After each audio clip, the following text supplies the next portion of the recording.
Hello friends, welcome back to the farmhouse. I'd like to invite you in today to do a little Christmas homemaking.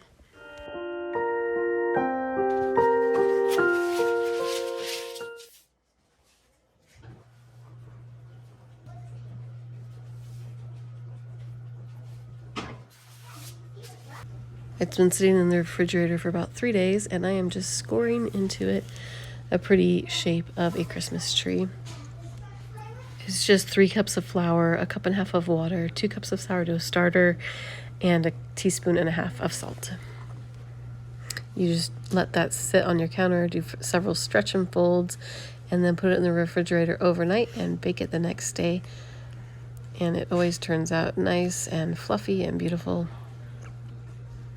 So to bake this bread, I preheat my oven to 425 degrees with my Dutch oven inside it so it gets nice and hot. You just have to be careful because it's super hot, so when you take it out, you need hot pads and you need something to set it on, and then lift your bread into your cast iron Dutch oven and put the lid on it, and that keeps the steam inside so that while it's baking it can spring up nice and big and beautiful. Then halfway through the baking time, so after about 20 or 25 minutes, you take the lid off and let it finish baking, and that's where it browns on the outside and gets a beautiful golden brown finish.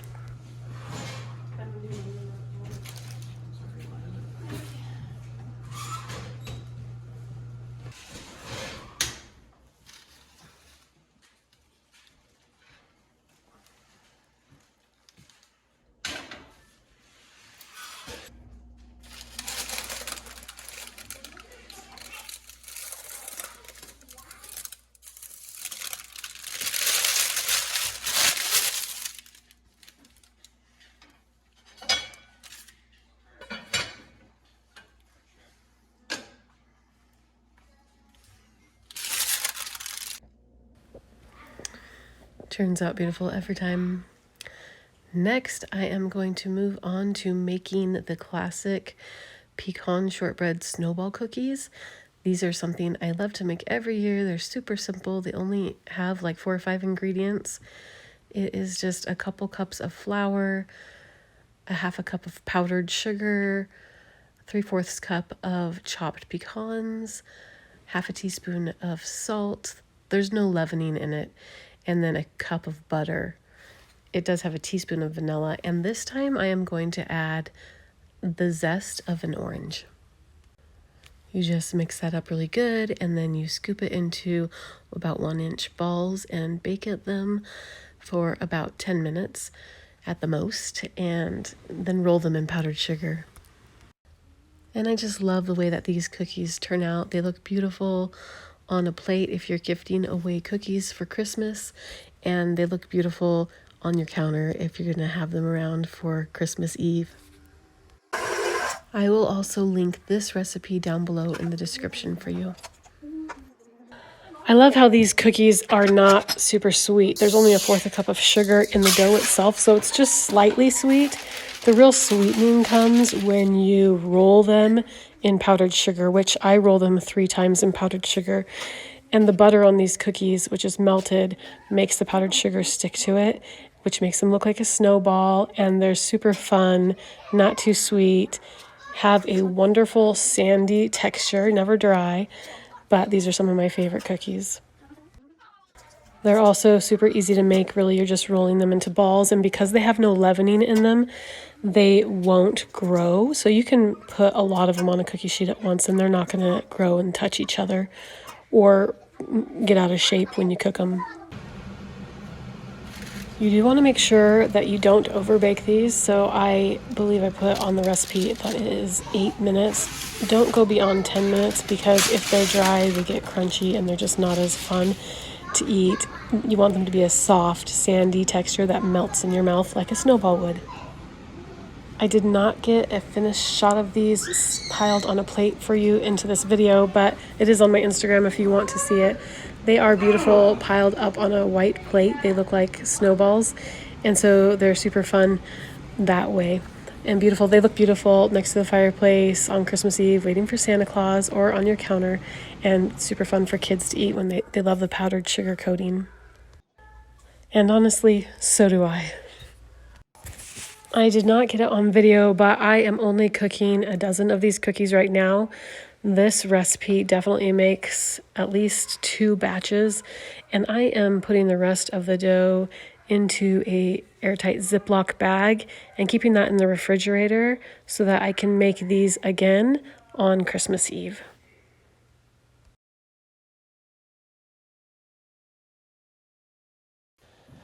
I am just going to take you throughout the house with me as I do a little homemaking, starting out in the master bedroom, bringing some light in this morning. I love these curtains because they let the light shine through and it helps me wake up in the mornings. I am going to change out the sheets and blankets for something a little bit more Christmassy. I did pick up some sheets that are navy blue with a print that reminds me of snowflakes.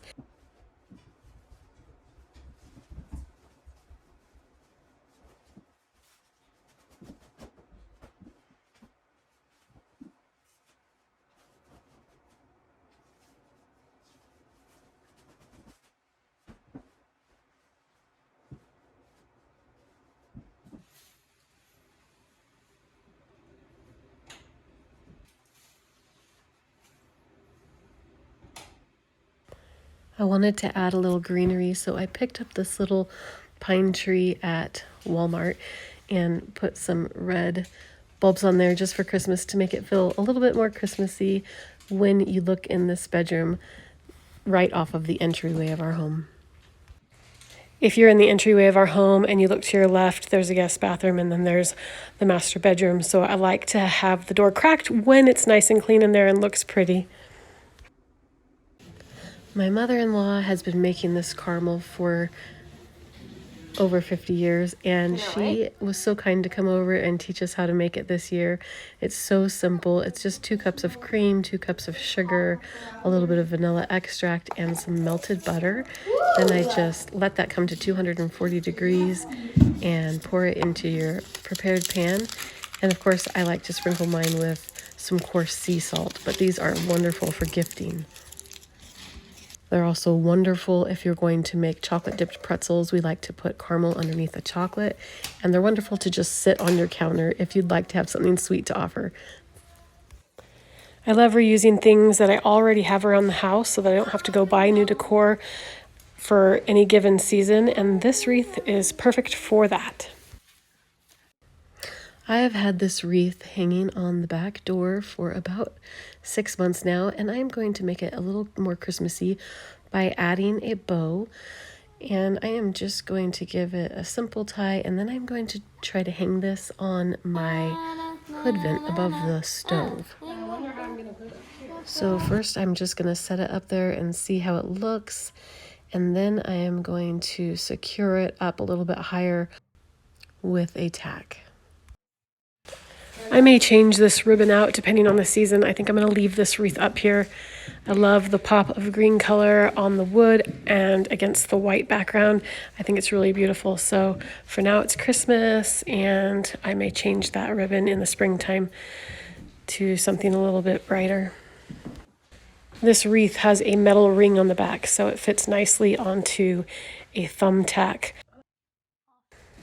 I just love the way that this turned out. I love the color. I love the backsplash. I think I will keep this wreath here long beyond Christmas and New Year's. I will probably just switch out the ribbon according to the seasons and my mood.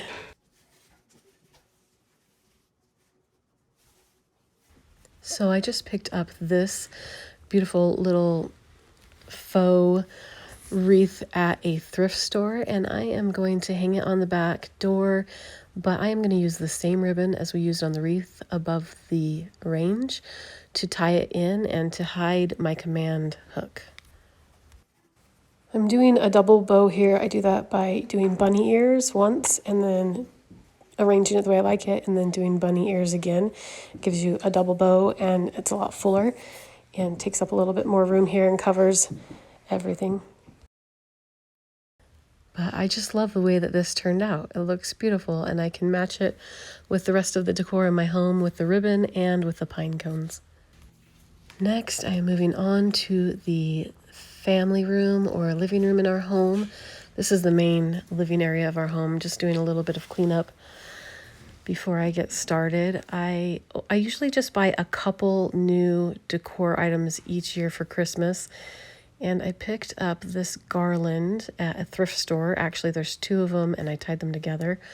But it's just a simple, really simple branch with some greenery and pine cones on it. And then I am just putting this across my mantle and then hanging my burlap stockings using tacks so that you don't really see them instead of command hooks into the oak, actually.